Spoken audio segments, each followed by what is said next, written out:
You people always think the rules don't apply to you. Jamila blinked. Craig didn't yell. He didn't even raise his voice. But his words cut so clean, so low, the room stopped breathing. Her folder, her glowing year-end evaluation, sat unopened on the table. Her hands were sweating, but her voice stayed steady. I'm sorry? What rule did I break, exactly? Craig leaned back, arms folded like he'd been waiting for this moment. It's not about one rule, Jamila. It's about your tone, your attitude, the way you carry yourself, like you're owed something. This entitlement. HR sat on the sidelines, stiff and silent. 3 white faces, no eye contact, no notes. I just closed our biggest client this quarter, she replied, her voice thinner now. And still, you're disruptive, combative, difficult to manage. That last word hit like a slap. Difficult. Not talented, not ambitious. Difficult. So, this is it? She asked. Craig didn't blink. You're being terminated. Effective immediately. He pushed the folder across the table like it disgusted him. This will confirm your separation package. Don't take it personally. She looked at it, her name spelled perfectly on a document that erased her in 1 sentence. No mention of the record sales, the 12-hour gaze, the client who'd called her the best strategist we've ever worked with. Just numbers, just HR boilerplate. She picked it up with both hands, not shaking, not yet. You know this is retaliation, right? Craig smiled like he was bored. You can call it whatever you want. There it was. The performance of professionalism over a foundation of quiet cruelty, the kind of workplace discrimination that never leaves a fingerprint but draws blood anyway. She stood slowly. No one moved. Linda from HR shifted her eyes toward her notepad, pretending to write. One of the junior VPs coughed but didn't say a word. Not one of them stood up. Not one of them asked a question. The silence wasn't awkward. It was chosen. Jamila looked around the room. Some faces she'd mentored, some she'd defended. Not one met her gaze now. And suddenly she knew they'd always been waiting for her to fall. Before she could grab her coat, Craig was already on the phone. Can we get someone from security up to conference room B? Her jaw clenched. Security? Really? Craig didn't answer, but someone in the corner murmured, standard protocol. 2 uniformed men walked in minutes later. She didn't need to hear the script. They'd done this before. She was just the latest name on the list. As she was led out, one guard kept a respectful distance. The other watched her like she might grab a stapler and go rogue. She could hear Craig's voice behind her. Make sure she doesn't take anything. We've had issues before. That stopped her. She turned halfway. What did I take, Craig? My voice? My worth? No answer. The hallway was long and suddenly too quiet. Just the squeak of polished shoes escorting her out of the career she built from scratch. Outside the building, the sky looked like glass, high, distant, cold. Jamila didn't cry right away. She stood there on the sidewalk, watching people walk past her like she was just another woman who'd lost a job. She was so much more than that. Her hand shook as she pulled out her phone. A single contact stared back at her. She tapped. Text sent. It's time. She looked up at the mirrored building behind her. Let them think I'm done. Let them think I'm alone. They don't know who I am, not yet. Do you ever tell people who your sister is? Jamila was 13 the first time someone asked her that with a smirk. Why would I? She shot back. They didn't get it. Michelle was already on her way to the White House. Jamila? She was still trying to survive CPS's underfunded math classes and her mother's double shifts. She never wanted fame, just fairness. She watched her sister rise like a storm, and she told herself, I'll do it my way. quietly. Earn it so no one can say it was handed to me. Turns out people say it anyway. Just make sure they can't ignore you, her mother used to whisper before school. So she worked. Dean's List at Howard, MBA from NYU, interned for firms that never hired black women unless it was for the holiday campaign. Jamila wasn't flashy. She was precise. First to arrive, last to leave. No skipped beats, no second chances. But every room came with a question behind the eyes. How'd you get here? Never asked aloud, but always present. That slow, silent suspicion. Even at her most polished, she was still seen through the lens of diversity. Not excellence, not merit, just there. She stared at the Delmont Industries offer letter for 20 minutes before saying yes. Big title, bigger paycheck, finally a space where results mattered more than race, or so she thought. The welcome email said, "We're excited to have a fresh perspective." Translation, "Let's see how you survive this." Still, she smiled, walked into that glass tower with her pressed blazer and nerves buried deep. She thought the work would protect her.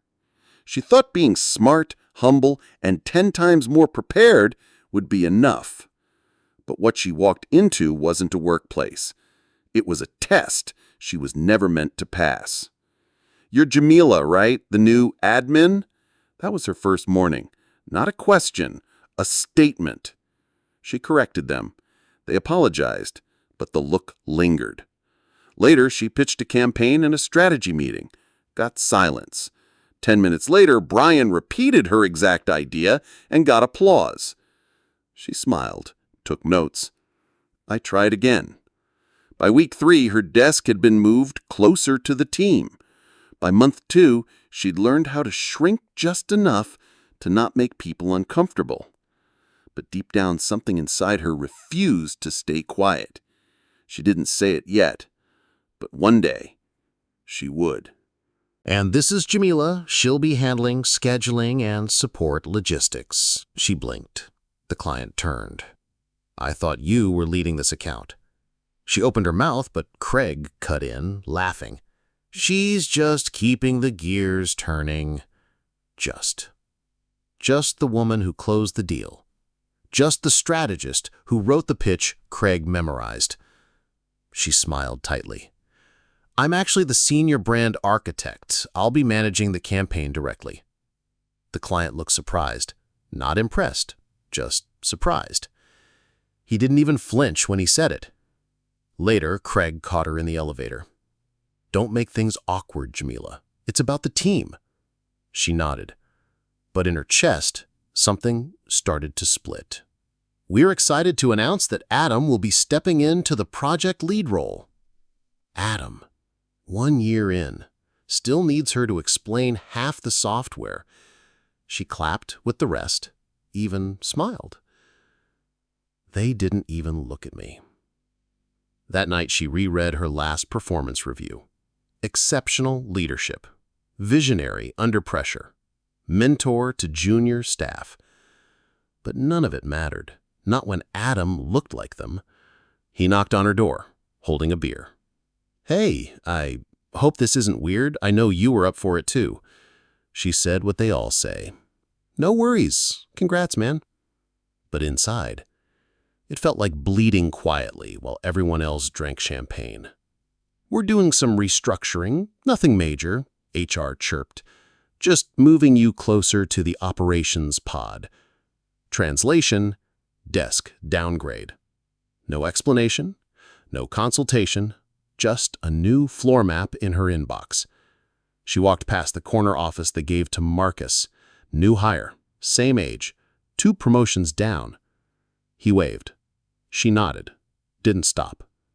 Be small, be agreeable, be team first. That's how they trap you. Not with slurs, with policies, with just business, with windows you don't get to look through. You know how it is, South Side savagery, right, Jamila? Craig joked. Silverware clinked. A few stifled laughs turned into a full table chuckle, She sat frozen, napkin clutched tight in her lap. "I guess we made it out, huh?" She bit down on the word made, like surviving was a punchline. No one defended her, not even the black intern who glanced away. After dinner, in the bathroom mirror, she stared at herself. How many times do you have to shrink before you disappear? She filed the report. Bullet points, dates, names. Weeks passed. No follow-up, no acknowledgement. Then came the whisper by the elevator. "Careful, they're gunning for you." She turned. It was Sam from finance, eyes darting like he'd said something criminal. She almost laughed. For what? Telling the truth? But the silence after speaking up is louder than the offense itself, and louder still is the fear that follows. The memo hit her inbox at 7:42 a.m. Subject: Client reallocation. Confidential. She opened it. Her name was gone. Replaced. The flagship account she'd nurtured from the ground up. Handed off. No reason. No warning. Just gone. She stared at the screen. Felt the room shift. You can climb. You can outperform. You can follow every rule. But if they only ever see your skin first, then even your victories aren't yours to keep. Let's stop right there. The room fell silent. Jamila froze mid-slide, fingers still hovering over the clicker. Craig smiled, but not the good kind. "This isn't your meeting anymore." She blinked. "Excuse me?" He turned to the table of VPs. "We thought it might be helpful to hear from someone with a little more experience managing complex accounts." Her chest tightened. No. Brian, fresh out of grad school, stood and shuffled to the front like he didn't want to be there. Thanks, Jamila, I'll take it from here." She stepped back slowly, hands stiff at her sides. Her heart thundered, but her face stayed still. Craig leaned close, voice low. "It's not personal. You've just been too visible lately." It was her pitch, her strategy, her months of unpaid overtime dressed up on someone else's body. But here she was, cut off mid-sentence, rendered background in a room she carried to the table. The client glanced between them, confused. Nobody said a word. Nobody looked her in the eye. Brian cleared his throat. "So the idea here is, well, we want to activate user sentiment using Jamila's, the company's, social listening data." He floundered. "They know it's mine. Every graph, every insight. They've seen me defend it in 3 revisions." But no one corrected him. Not even Liz, who'd praised Jamila's deck as groundbreaking just days ago. The client stayed polite, nodded along, took notes, pretended it all made sense. Craig beamed like a proud dad. "Brian really took ownership," he said when the meeting ended. "Ownership? No. He took credit. You handed it to him." Jamila sat there, silent, still. A few people smiled as they left. Brian didn't look at her at all. "I need to speak." Craig raised an eyebrow. "Now's not the time." "I'm making it the time." Her voice cracked just slightly. She turned to the room. "That strategy was mine. Every line. Every number. I wasn't consulted. I was erased." Brian looked up like he wanted to vanish. Craig chuckled. "This is highly inappropriate, Jamila."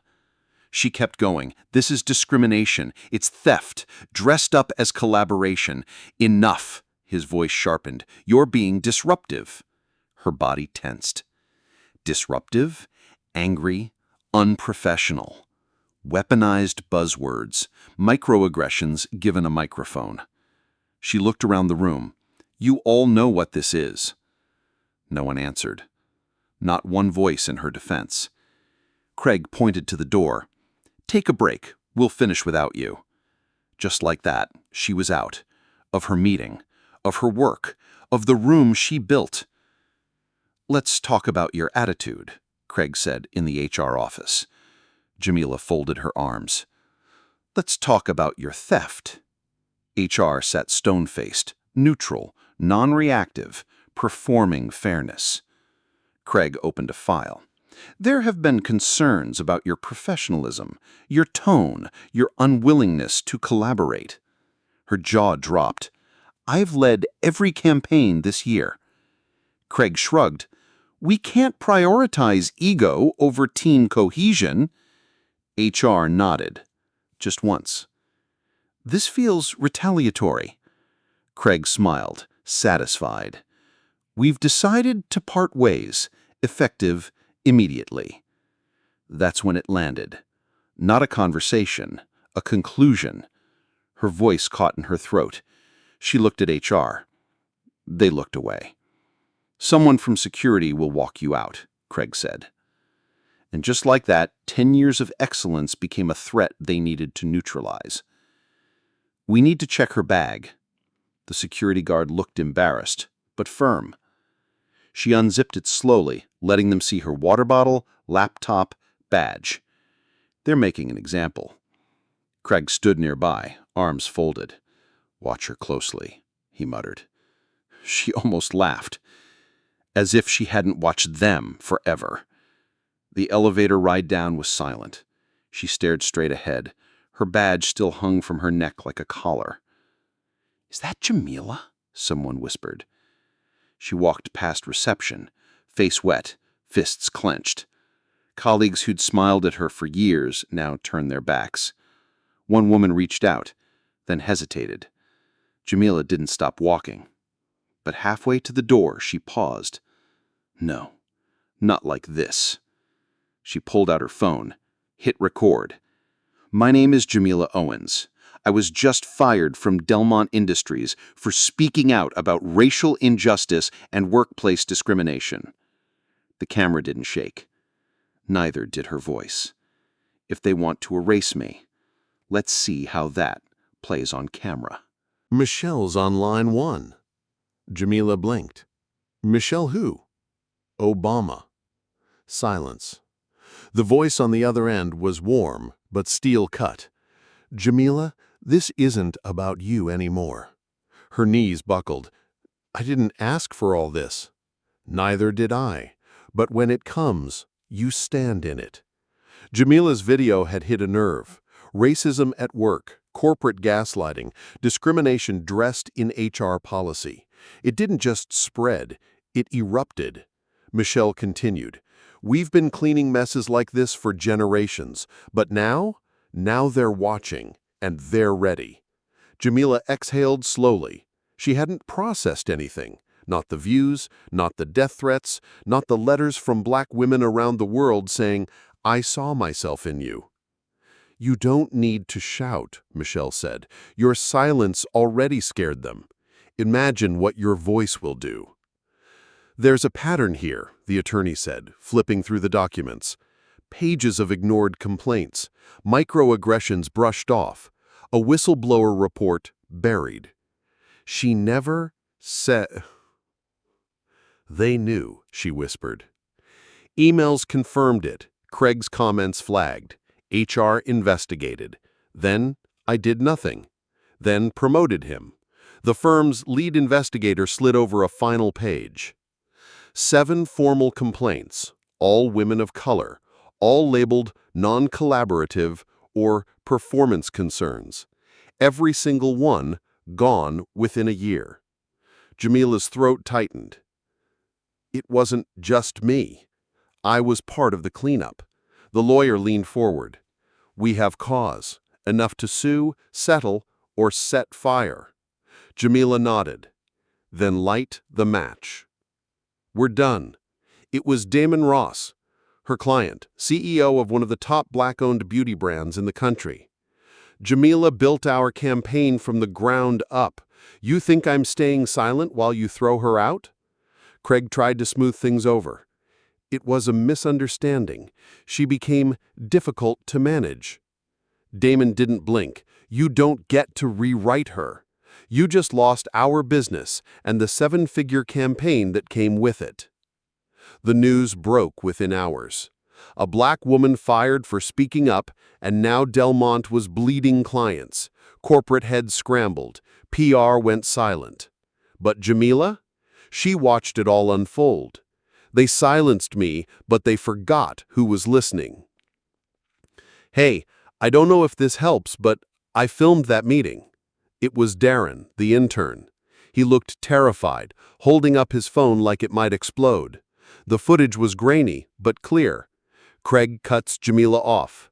Brian fumbling through her work. Her calling it out. Craig dismissed her as disruptive. The silence of the room. It was damning. "Why'd you film it?" Jamila asked softly. Darren's eyes welled. "Because I knew what was happening, and I couldn't stop it." The video hit Twitter. 3 million views in 24 hours. The hashtags followed. So did the anger. Now they couldn't pretend it didn't happen. The whole world saw them look away. "They didn't know who I was." Jamila typed the first line slowly. Then came the rest. "They saw a black woman and assumed silence, compliance, fear. What they got was memory, receipts, and a storm they weren't ready for." The Twitter thread was raw, honest, full of truths women had been choking on for decades. She named no one, but the story was unmistakable. HR cover-ups, workplace microaggressions, erasure, retaliation, being fired for her tone, not her talent. Screenshots, emails, the video, it was all there. The world responded. "I've been Jamila. This thread just dismantled my whole workplace. How do we support her?" By morning, the story had crossed continents. By noon, it hit CNN. They fired her like she was disposable. Now she was undeniable. "You started something," her lawyer said, reading headlines aloud. Hashtag "I am Jamila" is trending worldwide. Corporate America's diversity lie exposed.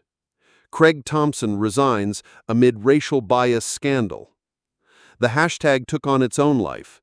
Women in finance, tech, healthcare, law, all posting their stories, their scars. Hashtag "I am Jamila" wasn't a moment, it was a mirror. Even the board at Delmont Industries released a statement. "We failed. We enabled a culture of silence and inequity. Effective immediately, leadership changes are underway." But it wasn't enough. Not for the intern, not for the 7 silenced women, not for Jamila. "This movement isn't just about justice," she said in a CNN interview. "It's about the truth. It's about every woman who stood up for herself and paid the price." Craig watched from wherever disgraced men disappeared to, his empire in shambles. The woman he erased had become the face of a revolution. And she wasn't done yet. "We're pulling the partnership." That was the 4th call that week. Nike, Essence, 2 global tech firms, gone. Delmont's stock dropped 18% in 24 hours. "This is a PR disaster," the CFO hissed in the emergency boardroom meeting. "No," the chair corrected him, "this is what happens when you protect racism." Internal emails leaked. The board had known. So had HR. Jamila watched from a distance, sipping her tea. Every lie they'd built their brand on, diversity optics, equity slogans, DEI panels, was unraveling. The company that once used her face for their recruitment ads was now wiping it from every server. Funny, they were fine letting me carry their brand until I carried my truth. And now, the empire that erased her was falling apart, from the inside out. "I'm sorry if anyone was offended." Craig stared into the camera, fake humility oozing through every word. "I've always believed in a diverse workforce. I just think we got caught in a moment of miscommunication." It was pathetic. The internet dissected him within minutes. Caught? Miscommunication? She was fired on camera. A TikTok side-by-side of Jamila's dismissal and Craig's apology hit 12 million views. Comments flooded in. This isn't remorse, it's reputation control. He's sorry he got exposed, not for what he did. His statement didn't clear his name, it sealed his legacy. I thought I was alone. That's what the emails kept saying. Dozens, then hundreds. Women, queer employees, immigrants, all sharing their own version of discrimination at work. The same phrases, the same retaliation, the same silence from HR. Jamila connected them. A legal firm stepped in, then the media, then the movement. This isn't about one woman. This is about every lie they sold us as corporate culture. The class action suit named 9 executives. The charges ranged from racial bias to wrongful termination to hostile environment. They broke her voice trying to protect theirs. Now her voice had multiplied. The website was simple. The Merit Movement. No fancy graphics, just a mission. We don't want handouts, just honesty. We're not asking to be included. We're building our own table. It started with job listings, then mentorships, then full-blown corporate accountability audits. Jamila led it quietly, but powerfully. The same companies that once ignored her, now they were donating, requesting consultations, begging for training. I didn't burn the bridge. They did. I just built something better. And she wasn't doing it alone. The people they tried to silence were now standing beside her. No permission, no apology, just purpose. Raise your hand if you were ever called too much, too loud, too confident, too black. Every hand in the TED Talk audience went up. Jamila stood center stage, voice steady, no trembling now. They told us to fit in, but the room was never built for us. They made our story small so they could feel big. That ends today. She wasn't reading from a script. She was speaking from scar tissue. I was fired for defending my name, but in losing that job, I found my mission. Behind her, #IamJamila flashed on screen. If they can't see your worth, make them feel your power. If they erase your story, go viral, go louder, go real. The crowd rose to their feet, not just clapping, roaring. Stop separating our power, start using it, because when we speak as one, there's no silence big enough to hold us. When they laughed at the joke, did you laugh too? When she got escorted out, did you look away? When it was your turn, did you speak up or stay silent? If you felt the sting of racial injustice, heard the microaggressions, or watched discrimination at work unfold in silence, your voice matters. Drop your story. Say it loud. #IamJamila. Say it if you've seen it too.